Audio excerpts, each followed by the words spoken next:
My name is Mwesigwa Joy once again, and this is the TIG Vibration. So many times my dad was arrested because he was moving with children. Yeah. What? I actually tried killing myself like 3 times in med school. Sorry, baby. Because you can't keep telling someone, don't die, don't die. So how do you perceive the failure thing? It's not a taboo Yeah. to fail. What is actually bad is giving up.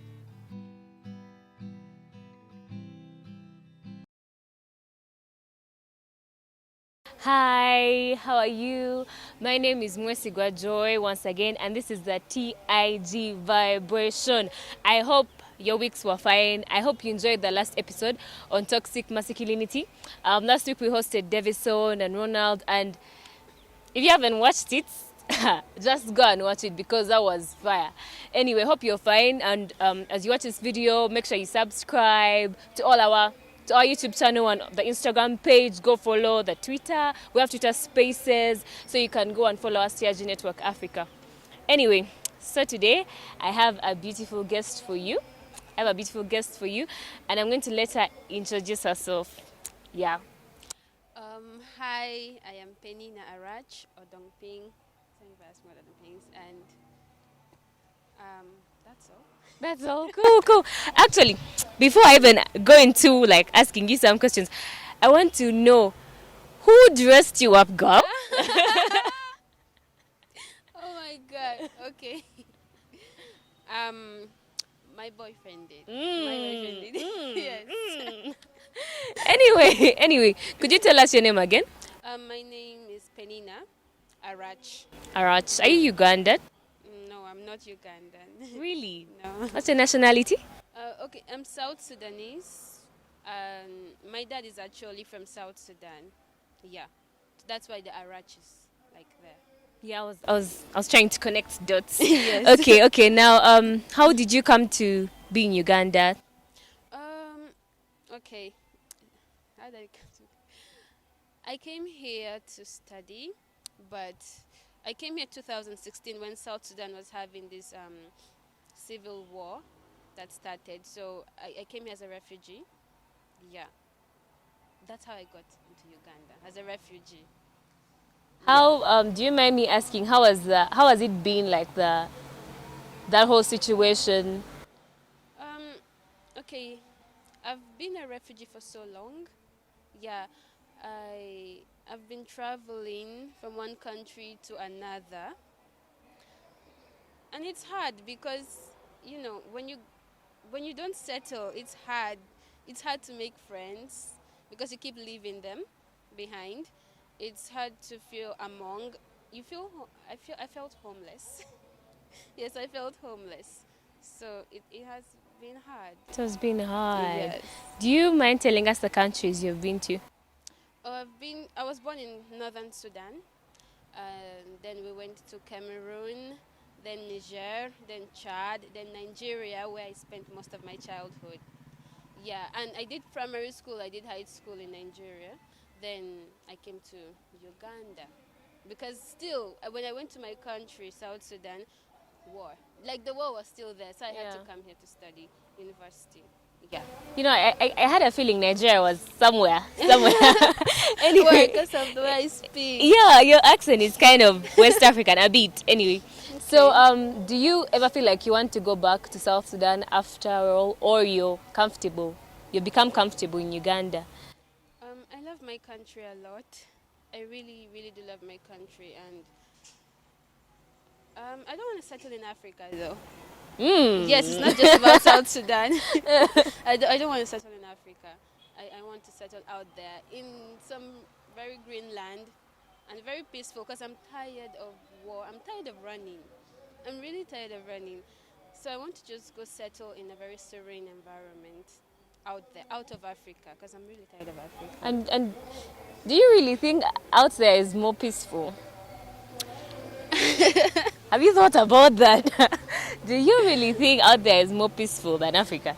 Um, every place has its problems, but at least Okay, I don't think it's more peaceful, but there's actually no war. There are no guns everywhere.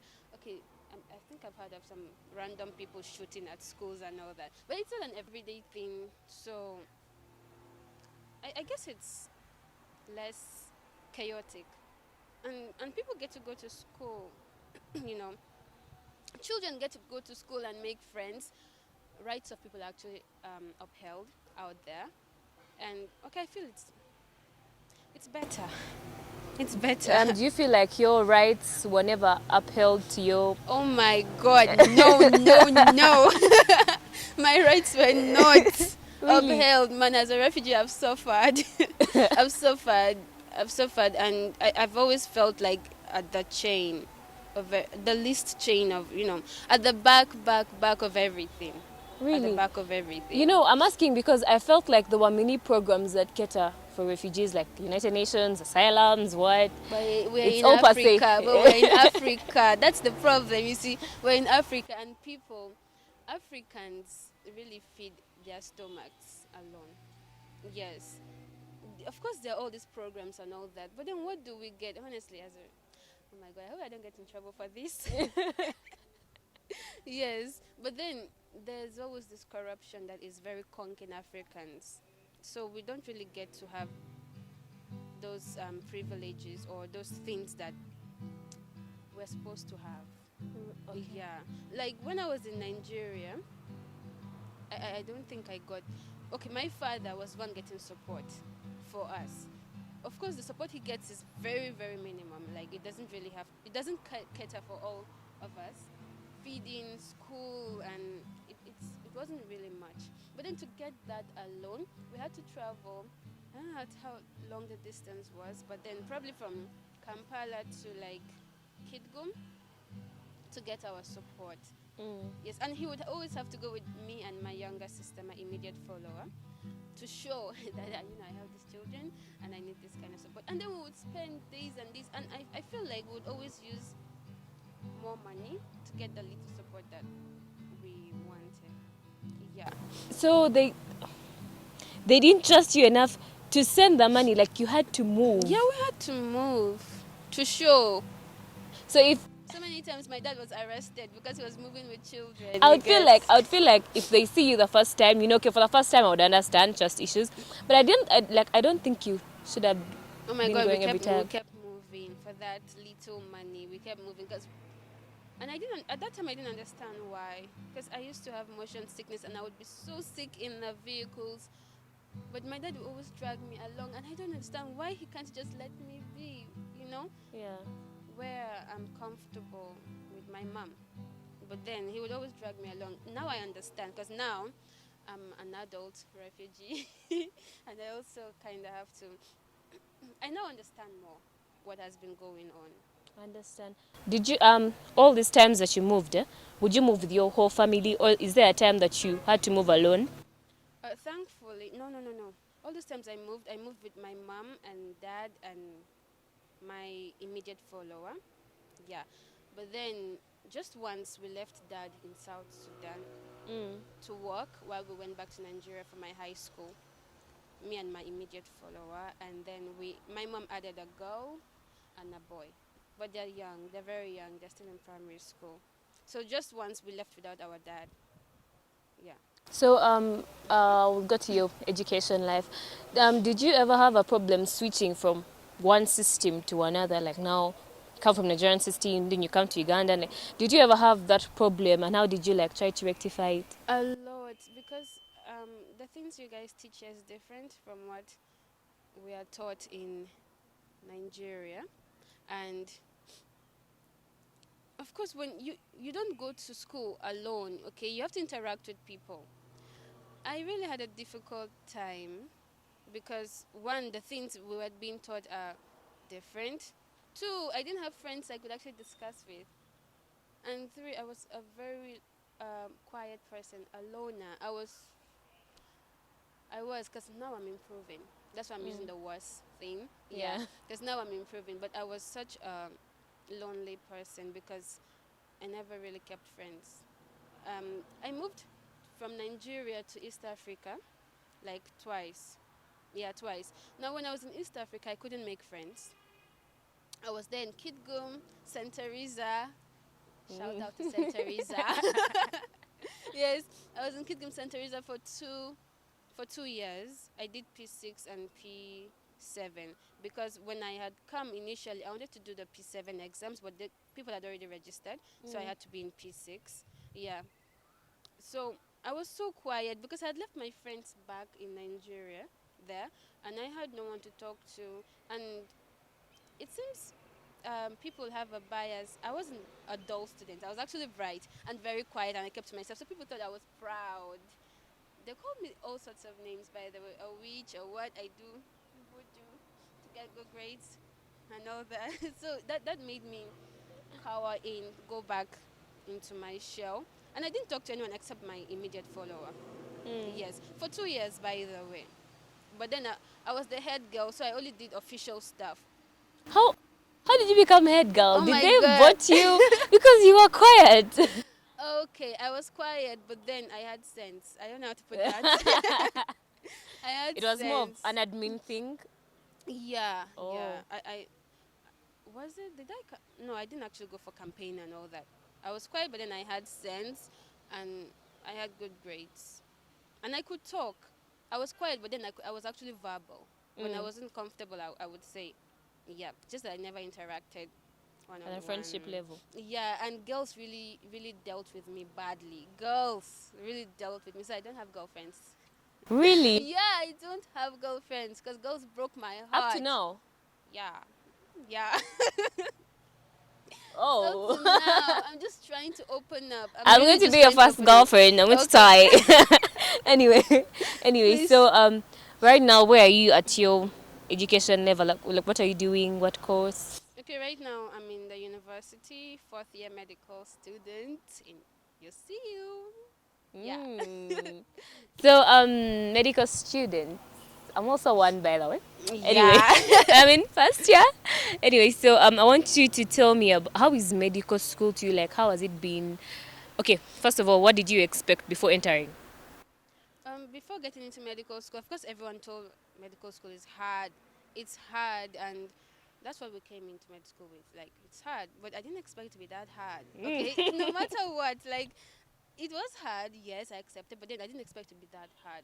Now, when I got into med school, I was very depressed because I had just left Nigeria to here, and of course, I had to repeat the whole routine of, trying to make friends, Friends and trying to prove that I'm a good person, trying to prove that, I mean no harm. Can we be friends? Can we, roll together?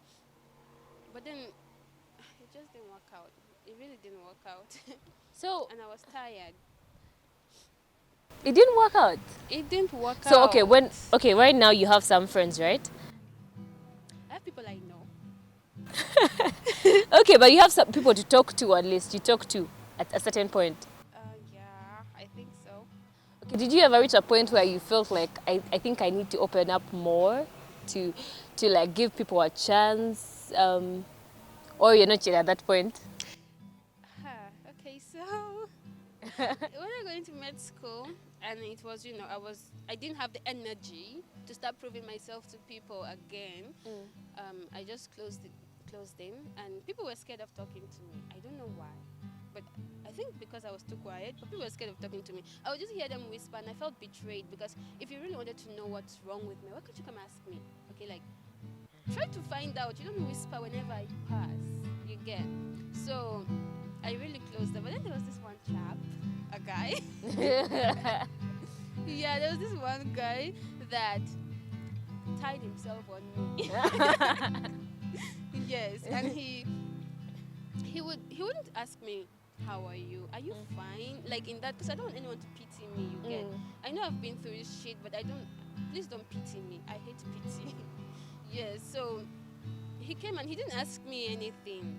Like he just came to talk to me, and I was like, wow, someone is actually talking to me without asking me, are you well? Are you fine? Yeah. So I got into a relationship with this guy after like I don't know how many months. It was November. Like after a month or so, we got into a relationship, and he was a very social, he is a very social person. So I love him and I had to open up.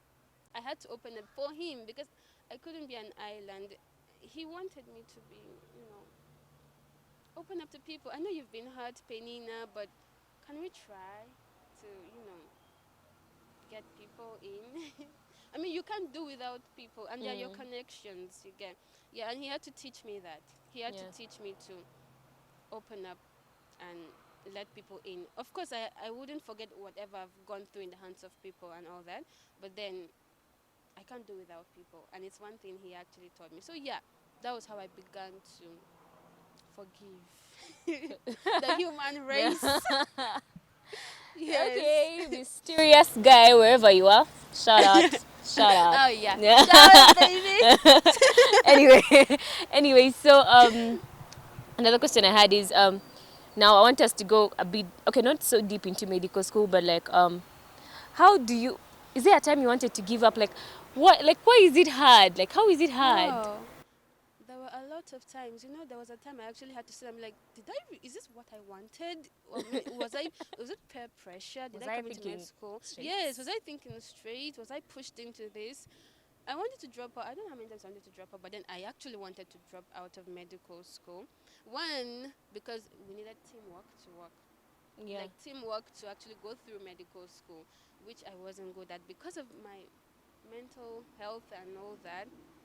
So I didn't really have that in me, but I had to learn, by the way, the hard way. And there were times when I wanted to drop out because people didn't get who I was. I couldn't deliver. I couldn't deliver because I wasn't okay mentally. And no one understood that. No one understood that this girl is not fine. You know, I think you Ugandans like to read. You guys like to read a Yeah. lot. Yeah. And I wasn't in my best state at then. I don't really think medicine is very hard because it's the same things you keep repeating and repeating, like from year 1 to year 4.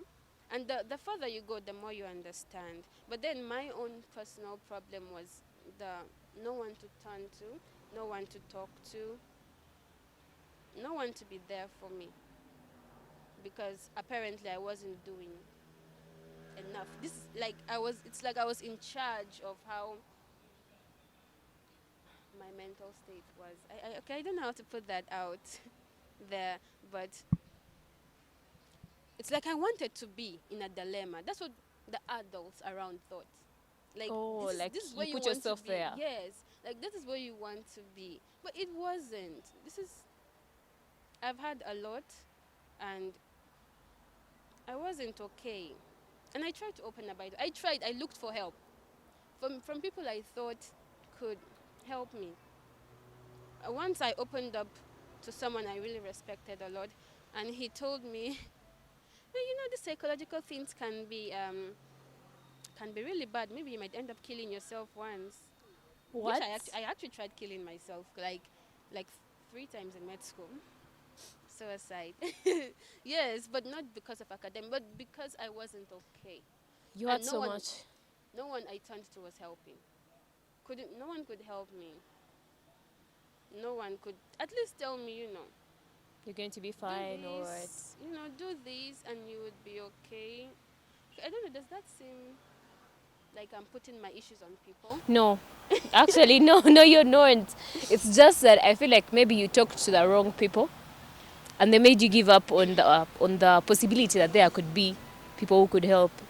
I don't know if I'm making sense. Yeah, The first people you landed on spoiled the No, whole it helping wasn't. image for you. You know what? The thing is, I didn't want to kill myself. That's why I kept looking for help over and over and over again. Every time that shit happened, I would go and ask for help. Yeah. But then they would always make me feel very little and degraded and stupid for ever asking for help. Yeah. Yeah. It's like, you're not even meant to be a doctor. It's like, it's a label that certain people are meant to hold. So did you ever get the help you needed, or you just put on your big girl pants and helped yourself? Well, again, mysterious guy helped Mysterious guy. me. Mysterious guy. Hi. Mysterious guy really helped me because he was there for me. He was one person I could turn to, I could talk to. Of course, he was frustrated at some point because you can't keep telling someone, "Don't die, don't die," over and over again, and this person keeps going there. But I'm very glad that he could understand that eventually he could help me out of that dark hole that I was in. Yes, and of course I'm not perfect yet. Even academically and with people, I'm not yet very perfect. I'm not perfect. I mean, they can be very perfect. I'm not perfect, but then I'm willing to always try. Like, I'm not gonna give up. I'm gonna try until I get that Go, degree. girl. Yes, I'm gonna keep going. Yeah. Yes, and prove everyone that told me you're not fit to be a doctor Yeah. that there is actually no level to being a doctor, man. There was a reason as to why I went into med school, Yeah. and it's still there. My Still there. passion to help is still there. So you've talked about non giving up, Yeah. which I like. I'm also a not give up person. So how do you know these things of trying and trying and trying come with failure sometimes or most times The only or reason why most you times. try is because you failed. I mean, why you try again is because you failed before. So how do you perceive the failure thing? Does it ever set you back? Well, now, personally, to me, as Peninnah, failure is something you actually have to go through. It's not bad. It's not something. It's not a taboo to fail. It's not a taboo to not get what you want. It's not a taboo to not, you know. I don't know, how do I put this? It's not a It's not a taboo to fail. What's another word for failure? It's not a taboo Yeah. to fail. What is actually bad is giving up. When you give up, then failure wins. Now, when you actually fail, you learn. You learn. It's an experience gained. So you learn from it And do better the and next time. re-strategize. Don't ever. You're not the only one who fails. You know, people fail and you don't get to know about it because people keep their bad stuff to themselves. You get. So you're not the only one failing. Everyone has failed. Everyone has failed in this life. But what makes the difference is them trying again. Yes, when you get up So- and try again. So is there that one thing that makes like keeps you going, or like whenever you want to give up? You know, people have their own ways of coping with not giving up. So is there that one thing that pushes you, or something you think about and you're like, yeah, I have to stand up again? Mm, one thing I like doing is proving everyone wrong. Yes, you can't have a perception about me and that is wrong and actually go scot-free. Yes. Yeah, I don't like it when people think, oh, I know this chick in and out. She can't do this. When you tell me I can't do this, that's in fact I get up and do exactly what you think I can do. Because I can do it. I can, and I know I can. So what drives me is the ability to, no, the willingness. I want to win. I always want to win. Yeah. That's nice.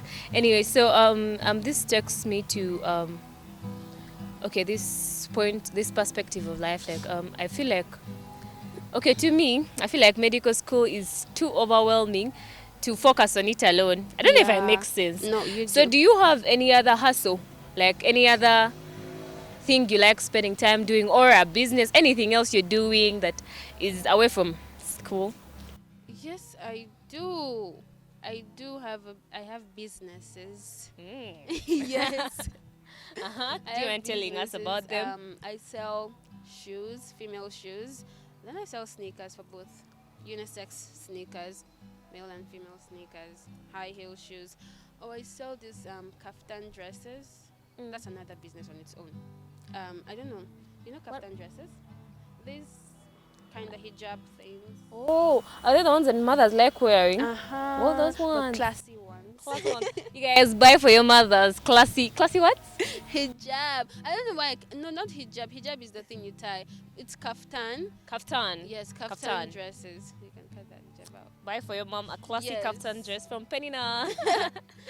Yeah, I have that. That's one, two, and then I have the private hires, cars for Cars. private hires. Really? Yeah. Oh, I didn't I really didn't expect that. Like, I'm in shock.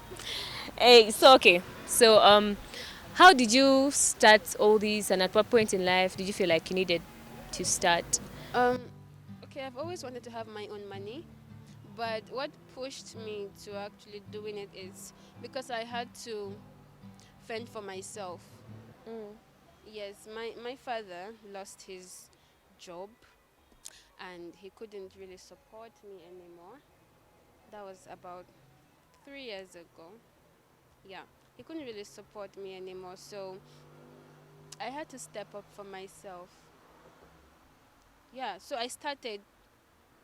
I gave him, okay, initially I would give my dad ideas of the businesses I want to do, but he would think, oh, you're a child. But then situation taught him not that this child has actually grown up. Mm. Yeah. So one day, which is one of the things I've actually done that's so crazy, very crazy. My dad gave me his last $3,000 and told me, you either pay your tuition or you go on this business venture that you've been wanting to do. But here's the money, you decide. Yeah. So I sat down and thought. There was a point where he had told me, I want to get you a car, but then for luxury and all that, then he was being paid well. Well, actually. Yeah, so that's why he wanted to get me a car. But then I had this motion sickness, so I didn't want a car. Mm.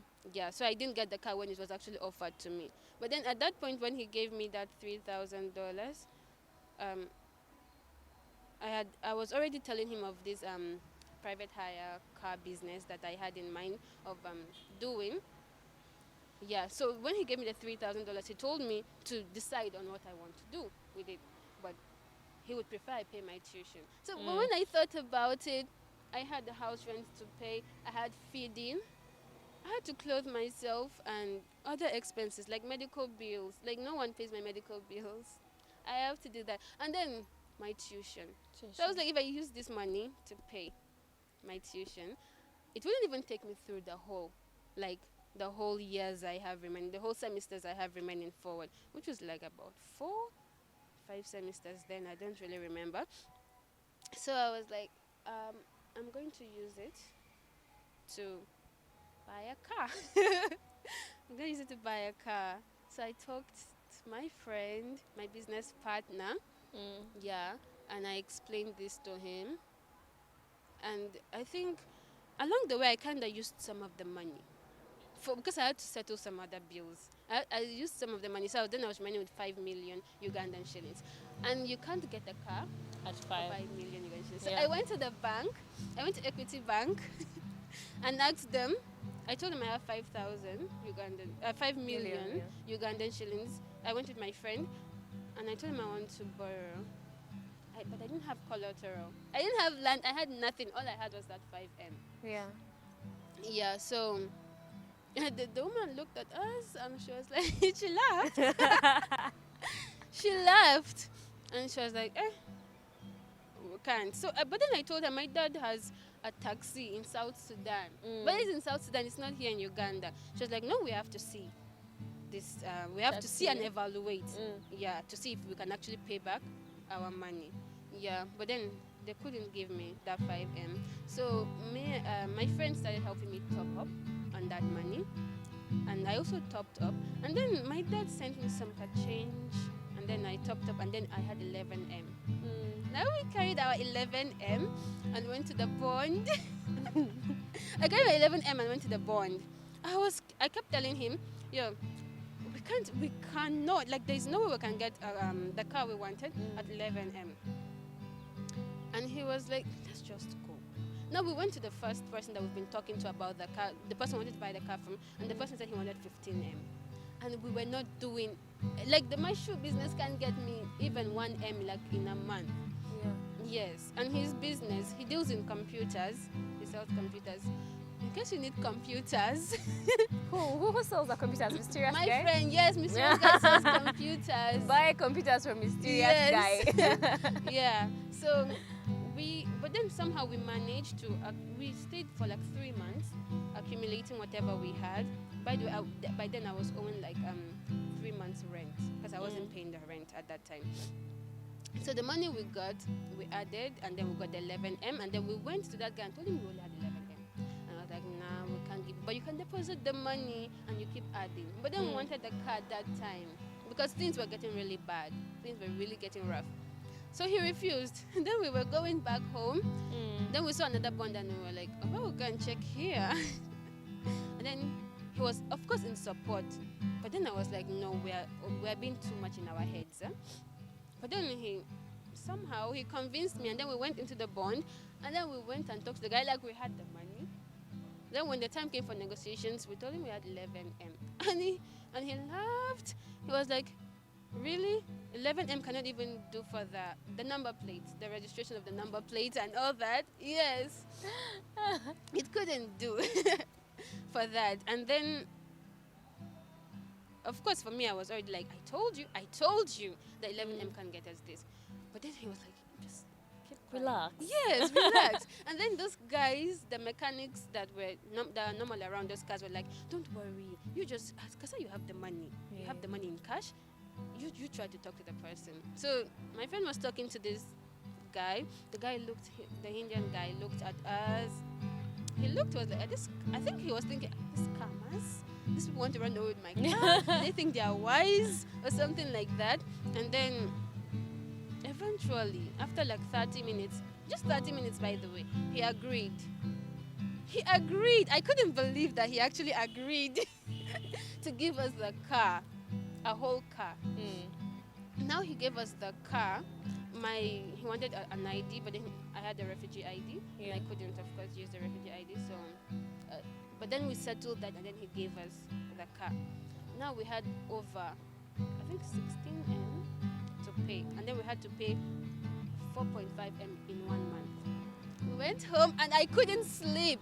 I could not sleep for 1 week. Like, I would be sleeping, and I would be like, oh my God, I just fucked up my life. Like, how do I pay all this amount of money and all that? In a month, 4.5M. But then right now, as I'm standing, I'm just remaining with 1 million to pay. We're just remaining with 1M to pay, you see. So that's how that business started. That's how the business started. I'm so proud of you, by the way. So proud of you. As your first new girlfriend sometime. Anyway, so my last question for you is, what is the craziest thing you've ever done? Oh, that was the craziest thing I've ever done. Using my tuition to buy a car. But is it paying off? Yeah, it is. Like, at least, can't you see me? I'm eating. But I can see. It's actually paying off. I can see. Food. I can survive, and I don't have to really beg, man, on the road. And you know how it is for girls to be begging. Guys always try to take advantage, which I've gone through, and I'm tired of that. So, in that light, there's this association, the Medical School Association that we have in UCU. And because I've suffered so much because of tuition issues, as a female student, it's worse. I feel like it's worse. Because I went through last semester, I couldn't write my exams without actually completing. And God came through again, but that's a whole different story. So, I want to use this association to do an event next year where we can actually fundraise for ladies, because I'm not the only lady struggling with tuition. Yes, so I want to fundraise tuition for ladies in UCU School of Medicine. At least one person per year. It would go a long way. Yeah, so that would really help. Okay. So anyone who's willing to, Goodwill ambassadors, please come through. Come through for us. Yeah, come through.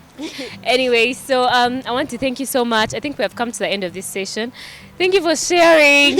Like, I was so touched. Like, I was like, oh, please. It's always happens. Anyway, thank you for sharing. It was so nice hosting you. I like your story. It was inspirational.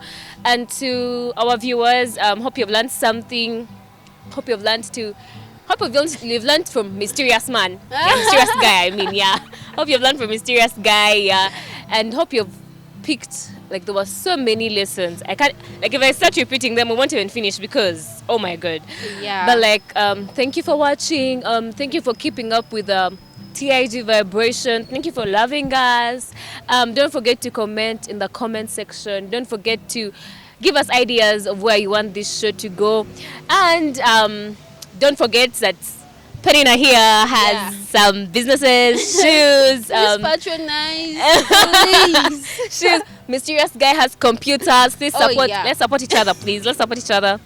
Anyway, so yeah, thank you. We've come to the end of this session, and have a good weekend. This is TIG Network Africa. Your story is powerful. Thank you.